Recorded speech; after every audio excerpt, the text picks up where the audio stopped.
Next on the news. Their bill is written to protect abortionists rather than mothers. Republicans saying a nationwide ban on abortion is possible as Democrats scramble to codify Roe v. Wade. And New York Governor Kathy Hochul pledging an additional $35 million in abortion funding. Plus this. I know that families all across America are hurting because of inflation. President Biden unveils new plans to battle skyrocketing prices and supply chain issues. And how a pregnant store owner decided to take on a would-be thief. We have that video. I'm Michelle Powers. Current News starts right now.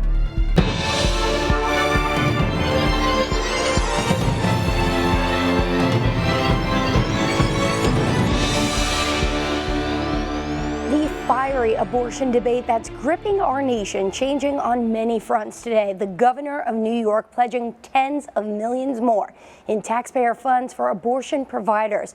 This as GOP lawmakers say a nationwide ban is within reach.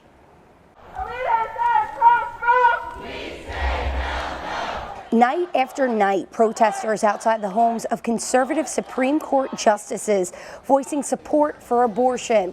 Senate Minority Leader Mitch McConnell raised eyebrows in a recent interview, saying a nationwide ban on abortions is theoretically possible. Although other members of his party poured cold water on that talk, it still provoked strong reactions. Hear that, America? A total ban. A total national ban on abortion, stated by not any Republican, but by the Republican leader. Majority Leader Chuck Schumer is set to bring a bill that codifies Roe v. Wade as law to the Senate floor Wednesday, but it's likely to fail for a second time due to GOP opposition. Their bill is written to protect abortionists rather than mothers. It would roll back health regulations. It would attack America's conscience rights and religious freedoms. As Republican and Democratic lawmakers go back and forth on the issue, violence has erupted.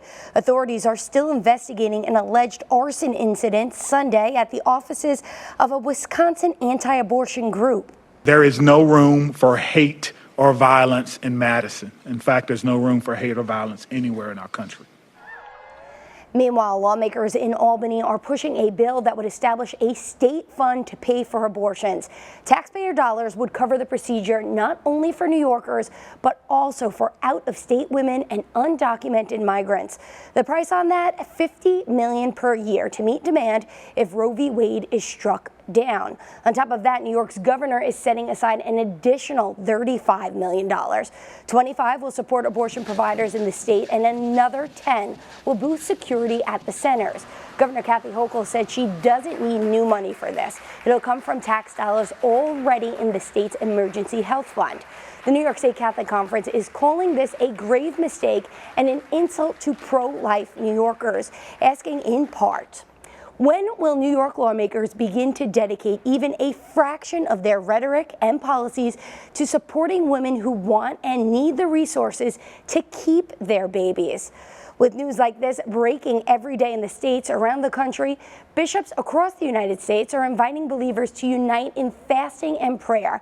Catholics from east to west are being asked to pray the rosary on Friday, May 13th, the memorial of Our Lady of Fatima. Archbishop Jose Gomez is requesting that anyone who takes part asks for prayers for these intentions. For our nation, for the overturning of Roe v. Wade, for the conversion of hearts and minds, for those who advocate for abortion, for a new commitment to building an America where children are cherished and cared for, and for our Blessed Mother's intercession. With hundreds of protesters continuing to rally outside the homes of Supreme Court justices, the Senate has passed a bill giving additional security protection to them and their families. Keep abortion! That comes as the protests just seem to be growing. Monday night, a large group marched to the home of Justice Alito, and over the weekend, pro-abortion protesters gathered outside the homes of Justice Brett Kavanaugh and Chief Justice John Roberts. The demonstrations have been largely peaceful, but law enforcement officials are bracing for potential security risks. For example, last week, an 8-foot-tall, non-scalable fence was installed around parts of the Supreme Court, and crews set up concrete barriers. While no one has gotten to the court, there has been a stream of violent incidents across the country. A Catholic church in northern Colorado, known for its active pro-life ministry, was targeted. You can see the phrase, "My body, my choice," spray painted on the outside. Police say they're investigating it. Then another one, the group Oregon Right to Life is cleaning up after its offices were set on fire. The group says no one was hurt when the building south of Portland was hit with incendiary devices on Sunday night. No leads there either. Police are still asking for tips. And then to Wisconsin, a group known as Jane's Revenge has claimed responsibility for setting fire to the headquarters of a pro-life group in Madison. While police have not verified the claim, the group is also threatening more violence if similar organizations don't disband.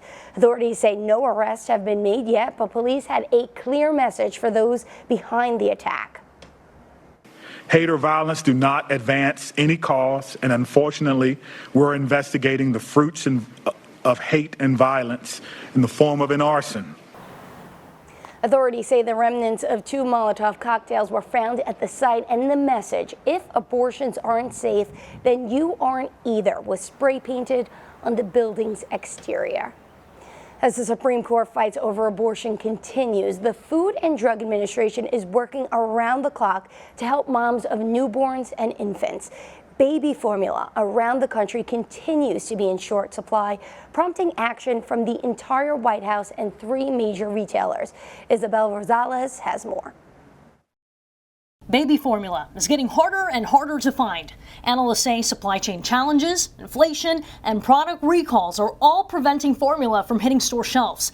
And the FDA is paying close attention as it works with manufacturers to safely ramp up production.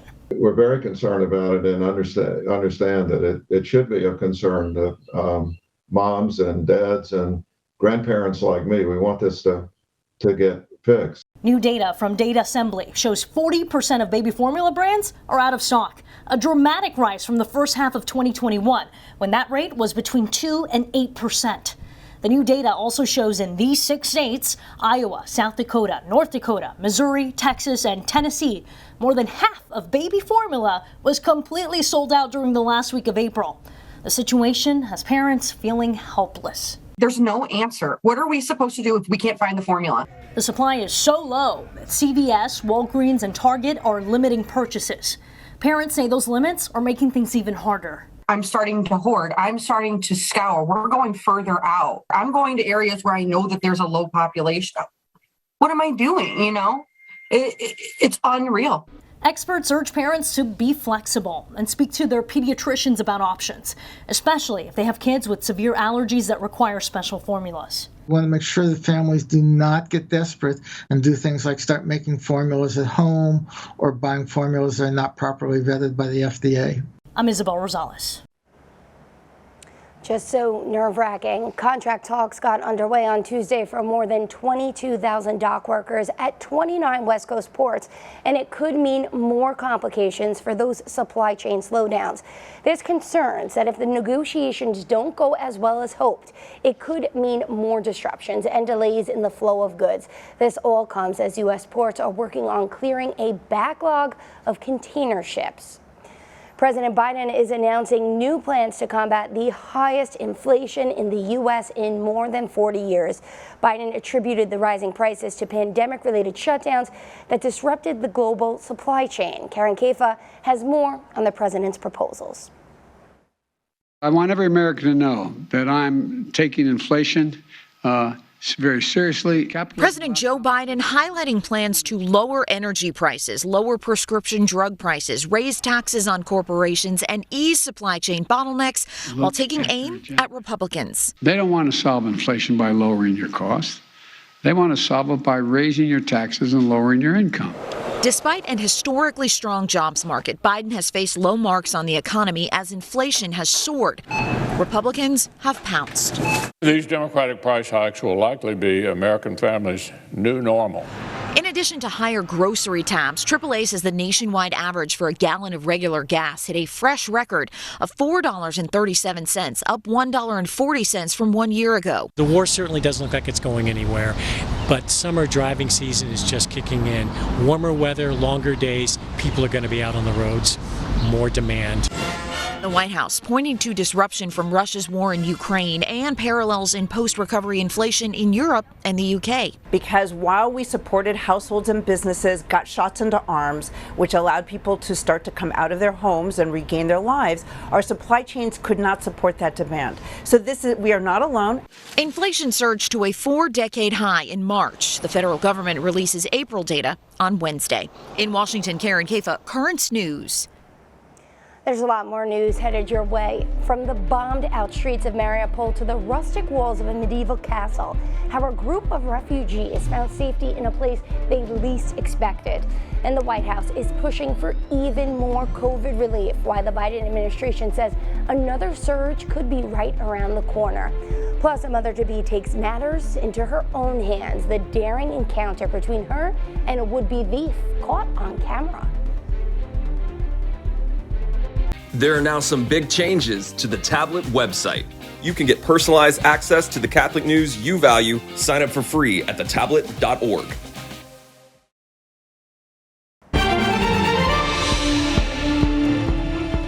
A new letter penned by the Pope is answering the questions of LGBT Catholics.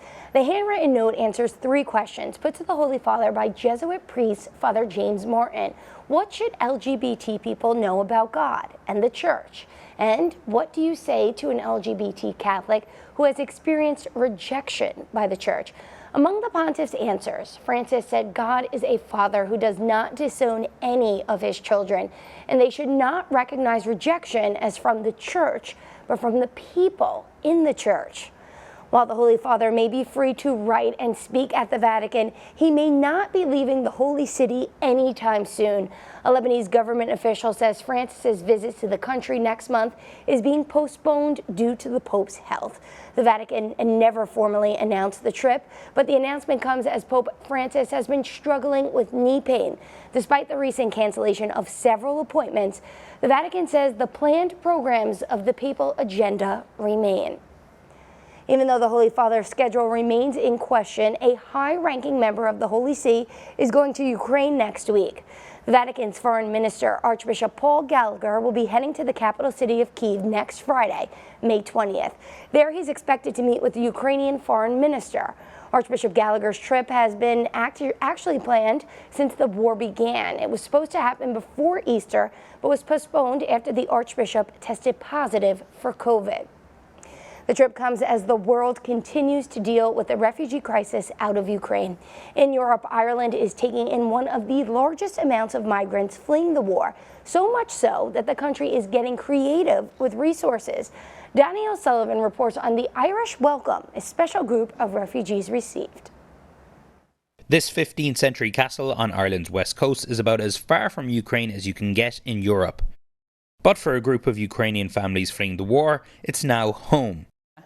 It's very amazing living in a castle. I'm never dream about what I can live in castle in future, but now I live with my 2 boys, with my family.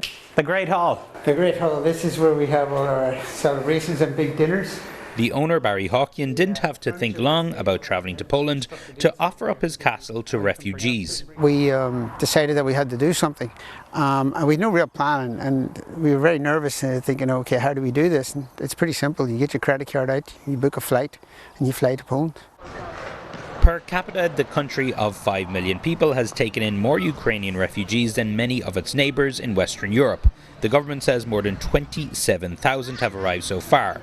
Meanwhile, Ireland's closest neighbour, the United Kingdom, has had roughly the same number of refugees arrive, despite having a population more than 13 times the size.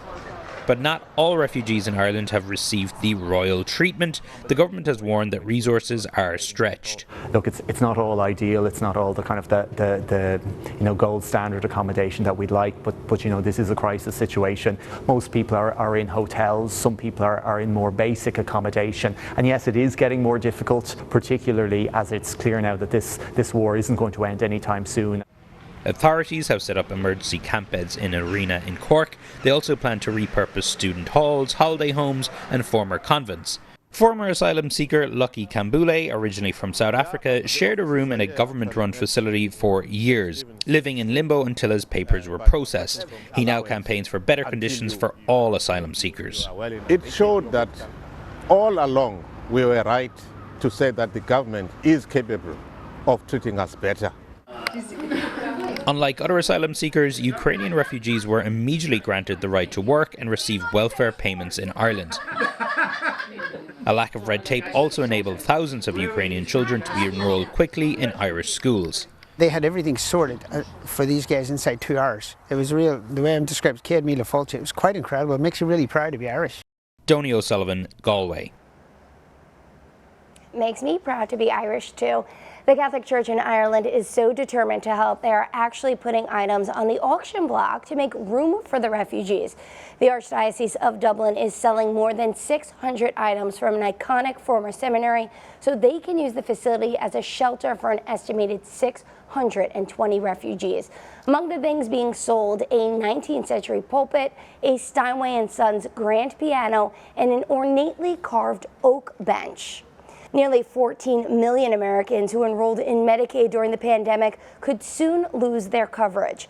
Under a coronavirus bill passed in 2020, states received billions in federal aid on the conditions that they would not remove people from the insurance program. And unless that deadline is extended, the temporary measure will expire on July 15th. Then states will resume removing people who are no longer eligible. The White House is warning that another COVID surge could sweep across the country this fall and winter. Now the Biden administration is calling on Congress to approve more money for COVID relief. Mandy Gaither has the details on the latest projections. A grim projection of potential COVID-19 infections. If we don't get ahead of this thing, we're going to have a lot of waning immunity. This virus continues to evolve, and we may see a pretty sizable wave of infections, hospitalizations, and deaths this fall and winter. Looking at a range of models, White House officials estimate 100 million new cases in the U.S. this fall and winter if new funding isn't approved, and assuming dramatic new variants don't emerge. We're going to need Congress's help, and that's one of the key messages here, is we need the resources to fight that battle so we don't have that kind of a fall or winter.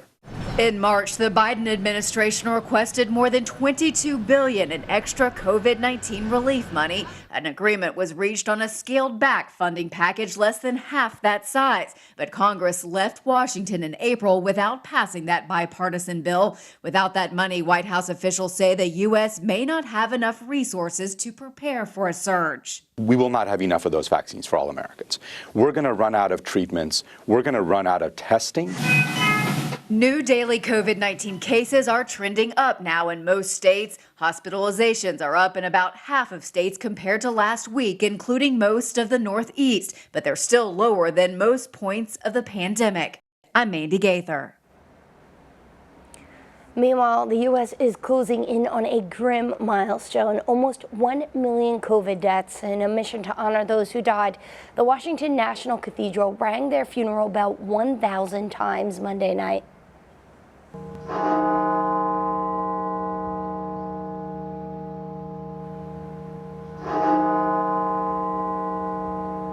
That's one ring for every 1,000 people who passed away. The funeral bell at the Episcopal Cathedral had previously rung when the U.S. had surpassed 200,000 deaths back in 2020. Following a rise in anti-Asian hate crimes during the pandemic, one California community decided to take action. Because of a new initiative, a pregnant woman was able to scare off a robber in her store. Dion Lim reports on her encounter with the would-be thief. Eva Liu remembers the details of what happened inside her international shipping store April 25th, like it was yesterday. This person came in. He was trying to grab those packages. At around 1:50 in the afternoon, surveillance shows the man walking toward a pile of packages, seemingly with the intention of taking them. Eva yells out. Sorry. Eva, who is 7 months pregnant, fearlessly grabs the air horn from her desk and runs after the man. I couldn't afford to be afraid because I wanted to protect those packages from the customers. You can't see it on camera, but you can hear the moment the man hurls the hand sanitizer bottle at Eva's pregnant belly. As the man runs away, Eva deploys the air horn. The sound scared the man away and also alerted nearby volunteer security team, the Blue Angels, who flagged down Oakland police, who arrived in less than 2 minutes. Thousands of air horns like the one Eva used were distributed throughout Oakland's Chinatown in February of 2021, thanks in part to generous donors and the Oakland Chinatown Chamber of Commerce. At the beginning, people were questioning, why should I carry air horns? But of course, with a few incidents happening like the one that you are seeing here, is actually helping our small businesses. During a time when many violent attacks on the Asian American community have been caught on camera, this is an encouraging sign the air horns are working. So we're thinking not only to just distribute air horns in Chinatown, but we're hoping to distribute to other communities as well. That was Dion Lim reporting. The suspect in the case has not yet been arrested. As for Eva and her baby, the hand sanitizer bottle actually missed her stomach, instead hitting her in the ribs. Still to come on Currents News, he's a 20-year-old who's doing more than just making history. There's a lot of people who need help, who need an advocate and someone to represent them effectively and well. How this young man from Texas found time for God and earned a law degree at the same time. He didn't even have his driver's license when he started law school. Now a young man in Texas is setting all new kinds of records when his parents didn't even know were legal. But Zach Tadawari reports Ethan Zumansky still has time for God.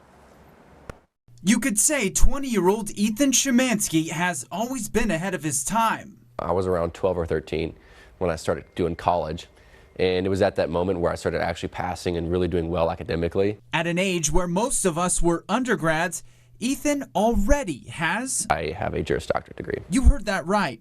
Szymanski has a law degree. If you're willing and you put your mind to it, you can pretty much do anything. His mom, Mindy, who gave up her career to homeschool him and his 2 older brothers, says Ethan is the youngest person to graduate in the history of South Texas College of Law at age 19. He's an amazing human being, not just academically, but spiritually, emotionally. He has a kind, pure heart. And he didn't just graduate. Szymanski was summa cum laude and just passed the bar. He was blessed with 2 parents who don't know anything but work, and so that's been his blessing. His father, Tim, is the pastor here at the Pentecostals of the Woodlands. So I remember many, many nights at 16 years old, him sleeping maybe an hour or 2 and going right back to school and doing that over and over and over. And somehow, in between all of the studying, accolades, and a paper to be published, Ethan's found time to preach.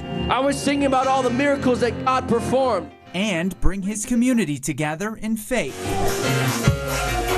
I realized that there's a lot of people who need help, who need an advocate and someone to represent them effectively and well. And I wanted to be that person. And when people ask about Ethan's accomplishments at such a young age, some people were like, I didn't even know if this was legal. He can tell them it most certainly is. If you just work hard and do your part and continue to invest in that, you'll see the benefits of it. Okay, Ethan, just showing us all up. That was Zach Tawatari reporting. Szymanski will take the final step to becoming a lawyer when he gets sworn in on May 13th. And he already has a federal judicial clerkship lined up for 2024. Of course he does. And that is Currents News. I'm Michelle Powers. Thank you for joining us because we are putting your faith in the news. Hope to see you again next time.